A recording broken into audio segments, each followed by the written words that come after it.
Okay, well, I thought I'd make another video here since I'm doing some stuff, and I thought that you might want to see what I'm doing. I don't know. Why do people spend time on YouTube? I guess to learn how to do stuff or see what other people are doing. I'm building this thing for my wife that's kind of like a, okay, so for everybody, but it's kind of like a cubby, and so we have a lot of kids, and we have to have a whole bunch of bays for each kid. This is a side view of what I'm going to cut out from some nice plywood that we bought, and I've just begun, so I thought I had some interesting insights and I thought I'd just show you. We're looking at kind of an 18-inch square right here, but continuous with a 12-inch wide piece going up here, and the total height is, what do we got, 12 plus 42, that's 60, plus another 18. So, no, that's not right. Sorry, I have to add these correctly. So that's 54 plus 18, getting us to a sweet 72 inches tall. And that meant that I could take this plywood board, came at me at 4x8, and chop off the first 2 feet.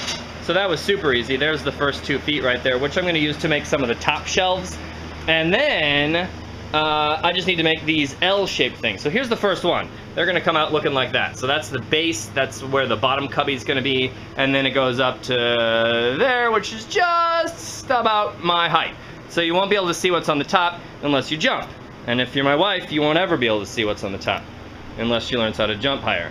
So this thing right here is the next one coming out. I'm just going to continue this line right here, but my first thought was I didn't want to saw through the sawhorses. So this sawhorse started over here, and of course it was normal to the board. So I was just sawing along, saw. I got maybe a foot in, and then I moved the sawhorse back this way underneath the saw blade, because see, then the saw was like right here. Now I did a similar thing just right about now. I was getting to the end of the board, but the sawhorse was over here, and I thought, well, I don't think I want to saw through that sawhorse either, because see, it's metal. Really light though, that's the nice thing about metal sawhorses.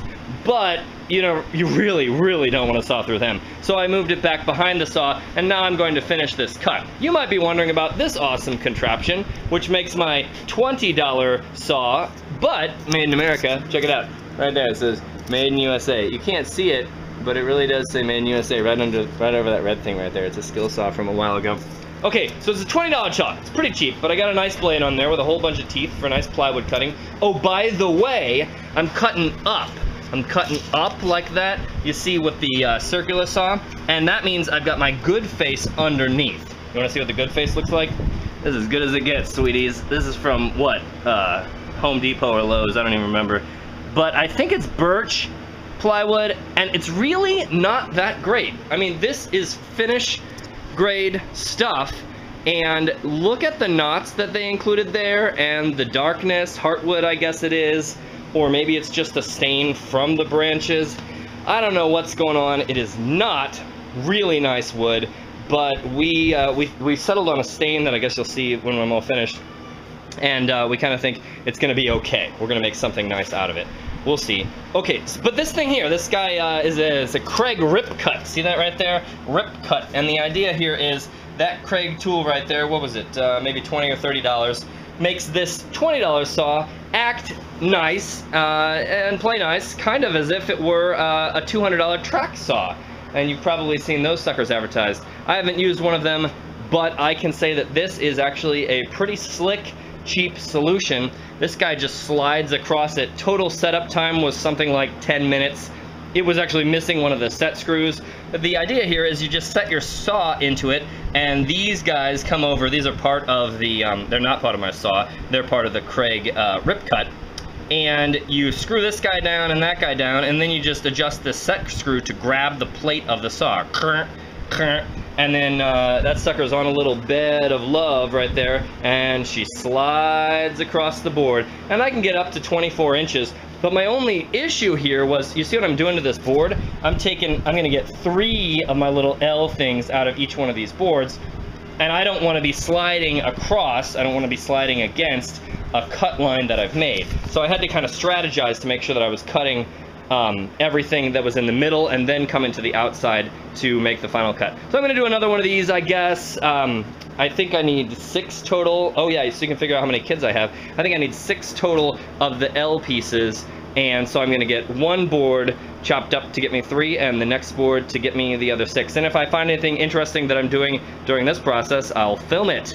So the thing is, literally the only problem with circular saws is that the blade is circular. See it right there? And that means that although I've reached my line right here, I have not nearly reached my line right there. See, I don't know if you can tell, but it's actually quite a bit back because of the angle of the blade. The blade be like this, chopping through at the top, not chopping through at the bottom.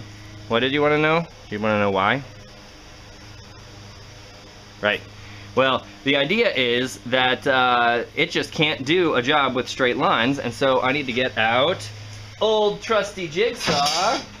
Got a DeWalt jigsaw for just that purpose. And I'm going to come here and finish this line like so, and then I'm going to come out the edge and finish this line nice and slow. Now, my jigsaw has a like bite setting right here. It's actually upside down right now, but I can set it on to 3 where it goes chunk, chunk, chunk when it attacks. Makes it really easy to get through stuff, but it's not a nice finish. And I'm going to be cutting against the grain on finished plywood, so you bet I've got that turned down to super low, and I've got a Bosch super smooth cut wood blade in there also. So I'm going to take it nice and easy and try to get myself a clean cut and square off that corner, and then I'll have 3 of the pieces, and I'll make another 3, and then my wife will be very pleased with my progress today. So a lot of people, they say to me, Doc, I just can't make a straight cut without a circular saw or a table saw or something. But I tell them what my advisor at WashU told me one time.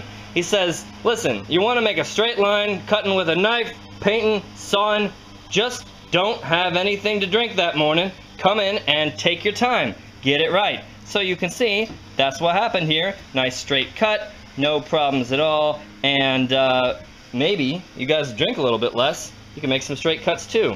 Right, David? Yeah. Okay, 2 things. First of all, I found this. My dad left it here, and it's really cool. You can just sweep off wood, and then you can see what you're doing. I don't know if that's what it's intended to do, but wow! You should get one of these if you ever see one. Maybe your dad has one. Don't flood sawdust into the fan though, that's dumb. So you notice I've got a cut that ended here and goes to the end, and a cut that ended here and goes to the end. But I've only got one true side. One side I can trust, a factory edge, let's call it, and that one is on this side. So I've got the Kreg on the left side, this Kreg thing here. It's on the left side of my saw. So I came across here and did the 18-inch first, right there, and stopped where I knew I wanted that little jut out to be. And the other one, I actually started as a plunge cut right here, and the Kreg sucker really helps out with plunge cuts. You just have to get your blade guard out of the way, and then nice and easy chomp, and you can see, I mean, that's a nice straight cut right there. Yeah, it's taking care of me. Next up, jigsaw. Get those L's out, and then, wow. And then, I'll have 6 of the L's, and I can look at the next pieces. Right, so here I've got the L's. I decided to do 2 of them at a time. I was thinking, you know, that's an 1.5 inches now with the 3/4 plywood, and I think it'll be pretty comfortable with the circular saw. But what am I doing to these? They look so nice, the proto Cubbies here. My wife and I argued for a long time about how we were going to support the Cubbies. So she doesn't want anything under this shelf. She wanted it to just be kind of hanging off of the wall. And I know people are going to sit on the shelf, and I needed something to drag the load from here down to the ground. So she was initially okay with taking a line at a diagonal here and getting back to that corner, but I still have no bearing. So she said I could take some distance, and I forgot what it was, 2 inches or 3 inches right here. Any of that's going to be sufficient, so I'll probably just take 2 or 3 inches here, and that's reversed right here. You see that I'm just going to have a little bit of bearing for all of the shelves. So we'll have 6 places where we're coming down to 2 or 3 inches right here at the end. And the problem with that, why don't wives like bearing for furniture? They don't like it because then we have this robot vacuum that goes around, and it won't be able to get into this little corner that's formed by this angle right here.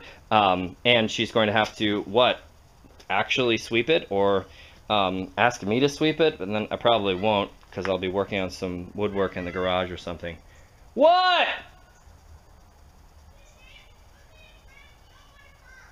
Okay. And that is something that well, I think it's going to work. I think it'll be okay. There might be a little bit of dust right there if you ever come to see it. I'll do a follow-up video in a year and tell you how it is. Okay, so I got 6 of these boards, and I'm going to have to make 3 cuts that I'll lay out here, 2 or 3 inches, I don't know, whatever. And then I'm coming to a point up here, and then we'll start dressing up the next boards.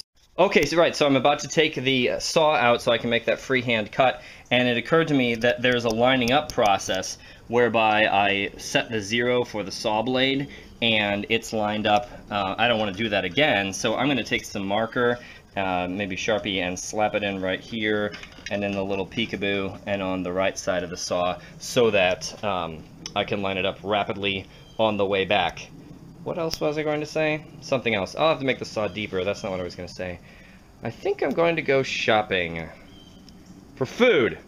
Oh, and by the way, I am not a carpenter, so I really have no idea what I was doing, what I am doing. Careful out there. Well, hey, last night I learned that I made my first mistake. So these are upside down. That's the bearing location right there. 2.5 inches of bearing, and it's going to be carrying the load of this thing and all the shelves and all the kids that happen to be sitting on it at any given time. And they look like half arrows, which is pretty cool. But I cut 6 of them, and my original intention had been to cut the 2 edges square, that they would bear down on the floor. Remember, this issue of the slice here is just to allow the robot to clean in between each of the lower cubbies. So that's really annoying. I think I can save it because I just barely have 36 inches wide right here. No, sorry, not even 36 inches. Let's see. 30 inches, which is going to allow one L-shaped piece here and another L-shaped piece here. And so they'll just, we'll have a little 6-inch strip in between the 2 of them for that, whatever length that is. And, oh yeah, and the outfall from this piece then is the bench. This is the nasty side of the bench, and the other side looks quite a bit better. So the bench I'm planning to notch out. I'm just going to put a little 3/4 inch notch here up to there, and then underneath it I'll have some supports. Well, when I get going on that, I'll show you. Well, it's a sweaty Sunday evening in St. Louis, Missouri. We've got ourselves this is the bench, actually, and it's upside down because we want to do all of our cutting from the underside. Look at this jigsaw here. I'm going to finish off these cuts with the jigsaw. The jigsaw is going to pull up, and that's when it cuts. So being that the finished side is on the underneath, this is going to slice up and have nice clean teeth biting into the wood from the other side. Look at how ragged these cuts look on the, they're just nasty on the underside. But if I flip this sucker over, then you can see that they're actually pretty clean on the other side. Another thing to note is that I was thinking it would be a little bit weak. I've got something like 5¼ inches here or less. It might only be 4.5. But anyway, it's not very much, and I've cut big flaps into this so that the walls can be continuous, and I'm just going to put some supports underneath each side of it, like here and here, to hold up the bench. Anyway, I'll show you that later, but I was just going to flip this over so you can see if the cuts, I think the cuts look pretty good on the other side. Look at that sucker, yeah. Okay, not the end cut, that was a mistake. But this guy right here, that guy right there, yeah, that's all right. Ooh, that right in the middle of the knot, that's kind of annoying. Oh, but remember, so this will be the back of the bench, and the fact that it's in the middle of the knot means that it's going to be right next to the wall also. It'll be really hard to see that little defect right there. This is going to be your front edge. Looks pretty nice for birch anyway. And that guy coming right out here. What about the edge of the plywood? You don't want to see that. That's tacky, right? I got some 1x I'm going to put across here. You'll see when that's finished. So none of these come to exactly square cuts. That's okay. I'm planning to finish them off with the jigsaw right now. But it's time for me to turn the fan back on because it's getting hot in here.